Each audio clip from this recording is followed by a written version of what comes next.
একুশে বইমেলা ২০২৫-এ আমি ৮ টা বই কিনছি।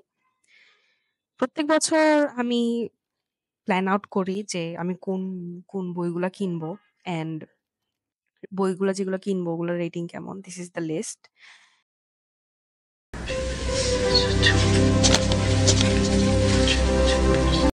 সো দিস ইয়ার মানে I wasn't planning to go. আমার ওরকম বাজেট ছিল না বই কেনার।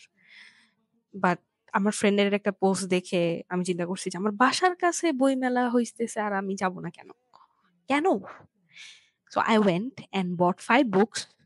Um, আমি বেসিক্যালি ফার্স্ট এ গিয়ে হচ্ছে বিভিন্ন পপুলার স্টলে গিয়ে চেক আউট করি যে আমার জনরা যেটা ফেভারিট ওই জনরাতে হচ্ছে কোন বই আসছে, কোন রাইটারের বই আসছে। দেন যখনই চলে আসবো I called my mom and মা বলছে যে, "তুই দাঁড়া আমি আসতেছি।" And I started planning out to buy more.